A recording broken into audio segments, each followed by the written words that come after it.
Ja, daar is nog plaats. En daar ook een beetje. Ja, en hier en daar nog ergens wel wat plaats. Maar als ik een klein voorspellingsje mag doen, ik denk dat er straks op het strand van Oostende geen centimeter meer vrij gaat zijn. De band komt altijd al iets vroeger om te soundchecken. Niels die komt pas over 2 uur. En de eerste fans die zitten hier al 3 uur te wachten. Dat zijn de eerste fans. Ik geloof jullie niet. Oké, nu wel. Ik hoor dus echt geen verschil, hè. Ik ook niet. En dit is Tara. Tara doet de camera's. Wow, is dat de setlist? Jolien Goets, de setlist van Niels Vossenbaan? Dat mocht je nog niet zien. Hij komt helemaal Dat mag niet. Dus En zeg me dan met welk nummer dat hij gaat beginnen. Vrij. Waar is Niels eigenlijk? Is hij hier al? Nee, Niels die zit nu ergens in een huis, hier in Oostende. Eigenlijk in het huis waar alle Q-DJ's tijdens de zomervakantie logeren. Dus misschien zit hij nu wel op het bed van Marie. Dat kan, hè. Ze mogen alleen in de keuken en in de living komen, want dat hebben we opgeruimd. De rest hebben we niet opgeruimd. Wat zou jij op je rider zetten als jij een bekende artiest werd? Ik zou graag een zwembad willen. Gaat dat ook?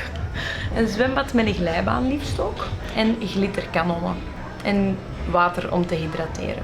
Is dit het huis? Ik denk dat dit het huis is, ja. Er wordt al druk gekookt, puree en balkjes in tomatensaus. En Niels heeft ook graag een citroentje, ik denk voor de tequila.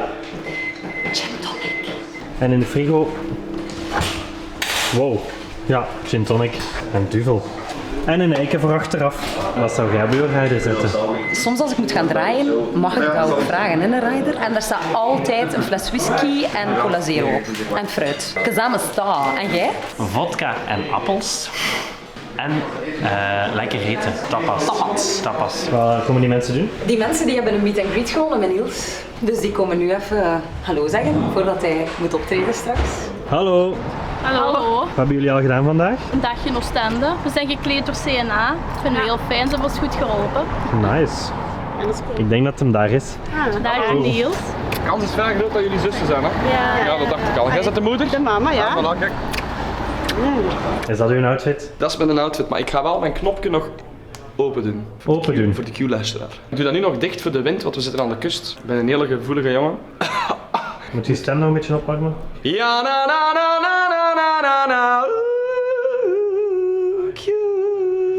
Alright. We zijn nu van het backstagehuis met een privéchauffeur naar Beach House gekomen. We zitten onder de dijk nu.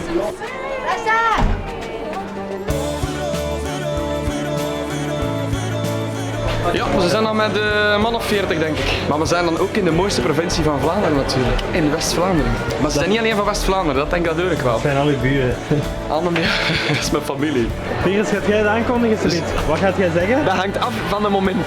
Maar ik ga denk ik wel dat er veel schoolmeisjes zijn in het publiek. En dan gaan die allemaal zo... Had ik gezegd dat er veel volk ging zijn? Of had ik gezegd dat er veel volk ging zijn? Kijk eens al die mooie mensen. Zijn jullie allemaal klaar voor een nieuwe strandbellen?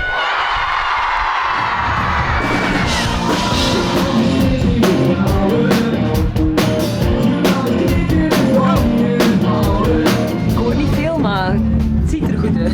Moet jij tussen het laatste nummer en de drie bisnummers ook nog iets gaan zeggen? Nee, ik moet wel iets zeggen na het laatste bisnummer. Dat is eigenlijk puur praktisch, omdat Miguel Wil staat in de weg met al zijn piano's. Dus dat moet eerst weg voordat Bart Jemmens en een DJ-boot ertoe kan. Dat zijn hier de echte fans. Ik kan dat niet mee, ik versta eigenlijk niks van dat liedje. Dat is in het West-Vlaanderen. Terwijl de band alles aan het opruimen is, zorgt Bart dan ook voor het sfeermuziekje. Als je nu nog twijfelt aan een Sunset concert, dat is echt top. En je kunt daarna gewoon nog